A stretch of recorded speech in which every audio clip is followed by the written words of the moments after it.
Today, we feel deeply honored with the gracious presence of our distinguished and esteemed guests on the dais. May I now request our guest of honor, His Excellency Mr. Chandrika Prasad Santokhi, President of the Republic of Suriname, to kindly address on the occasion.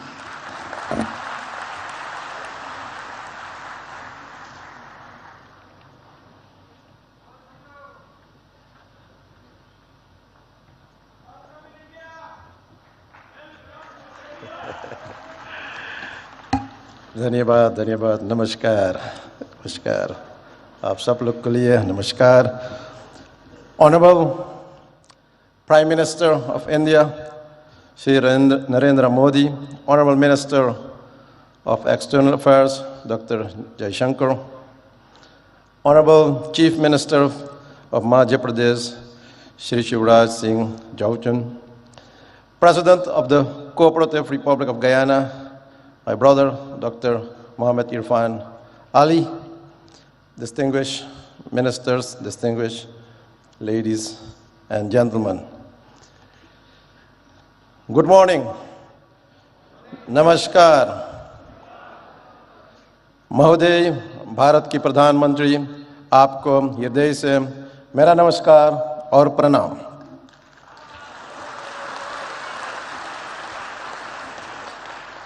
First, let me offer also my heartfelt condolences to you, Prime Minister, and I'm doing that with this text. Janani Janma Bhumishta Swarga Dapi Gari Yasi. एक माँ और एक मातृभूमि स्वर्ग से भी भरकर है. Today is my great privilege to set foot on the soil of mesmerizing Indore, the largest city in beautiful Madhya Pradesh, known as the cleanest city in India, and evolving as one of the smart cities to speak as your special guest of honor at this August Prawasi Diwas. Allow me also, on behalf of the people and the government of the Republic of Suriname, to express to the government of India and the government of Madhya Pradesh our sincerest gratitude for the warm hospitality rendered to me and my delegation. Ladies and gentlemen, this convention is a great momentum for new opportunities to explore for both our nations. In the so-called Amrit Kal of New India, which was introduced by Prime Minister Narendra Modi in 2021, which we support. With the projected 25 years of sustainability should not only be spread to all areas and places in India, but it should also get outreach to our diaspora nations and our diaspora people, and that is also one of the reasons why we are gathered here today. Prime Minister Modi, how can we support your philosophical vision of Amrit Kal and this Prawasi Diwas to our diaspora nations and to all our people of Indian descent? I believe that this concept needs to be developed, promoted, and institutionalized in our nations and among our people. Therefore, today, I'm presenting you some ideas for further consideration. For example, for the Caribbean diaspora, an Indian diaspora institution can be established in the Caribbean region for training in Hindi language, training in culture, etc.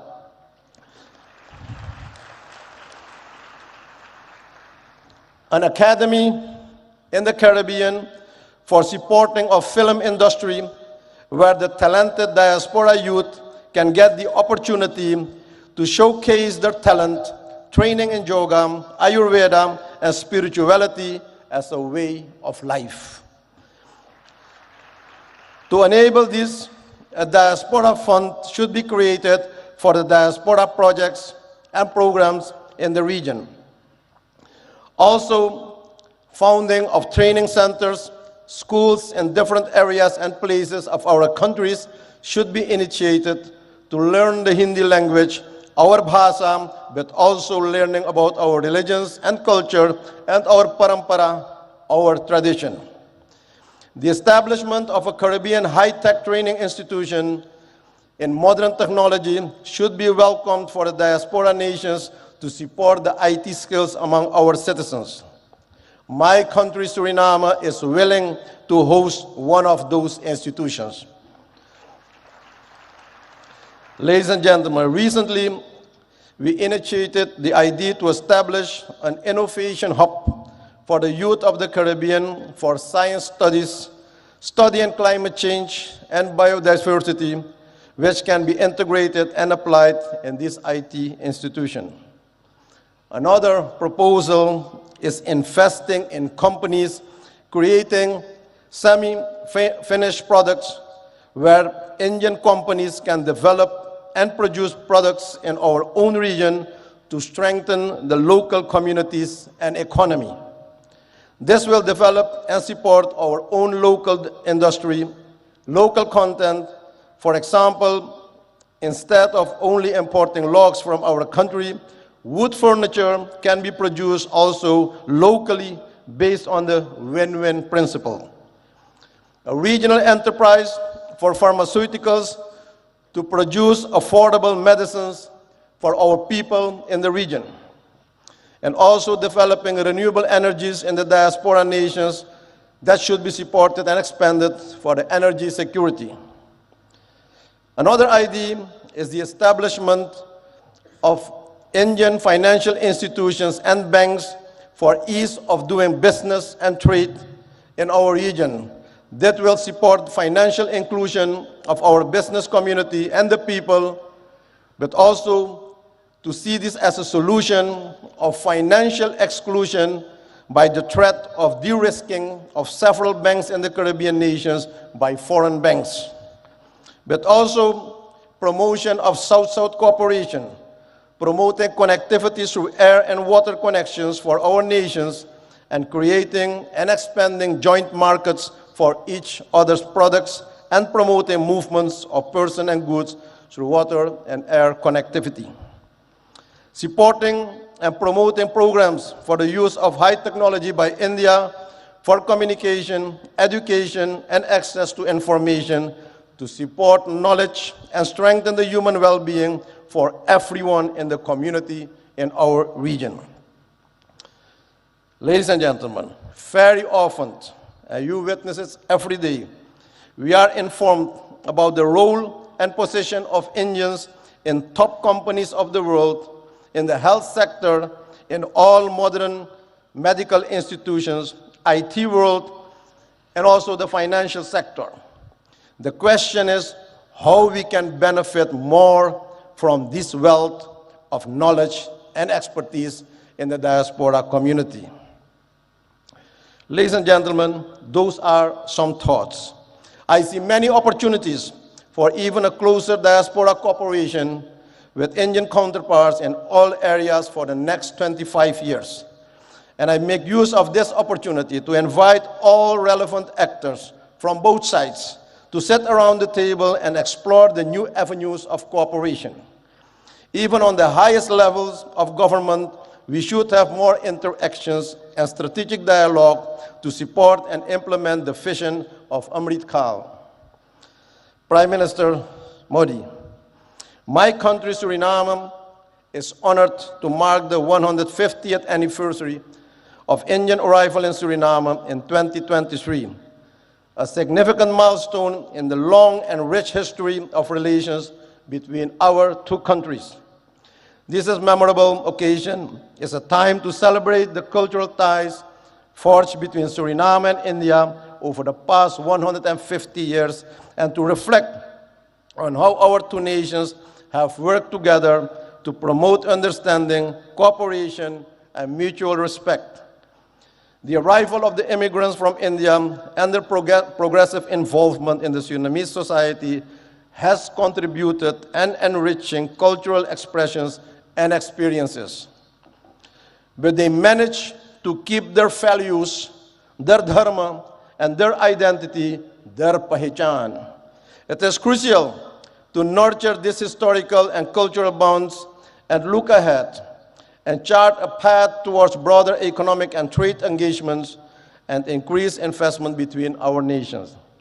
With this in mind, it's now time that we benefit from a more mature type of diaspora cooperation, one that is also based on spiritual principles to eradicate poverty and also consciousness where real wealth is held.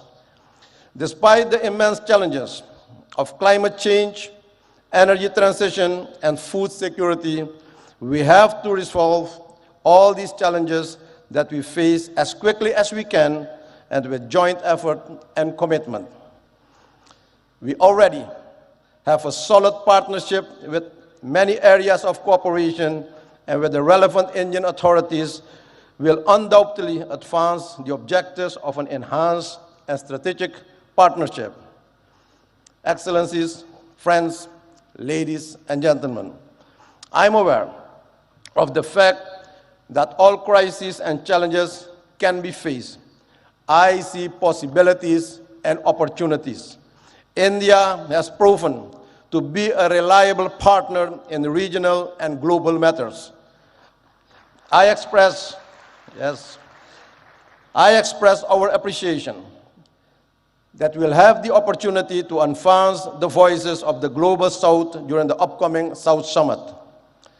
In closing, ladies and gentlemen, I'm coming back to the theme of this event, Diaspora, Reliable Partner for India's Progress in Amrit Kaal. I wish to remark that this is a very timely and opportune theme. I view Amrit Kaal as the beginning of a new era, starting now, the first month in 2023. The nectar is now available after many years of hardships faced by our ancestors. But only when we work towards our goals of sustainability with sincerity and smartness, this mission is accomplished.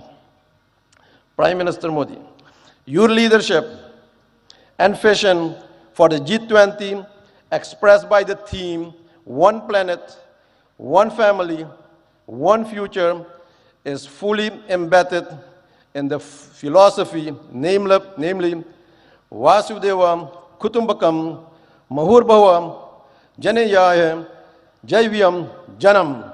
The world is one family. Human life is defined. Thank you. Dhanyabad. May the Almighty bless you. Thank you very much.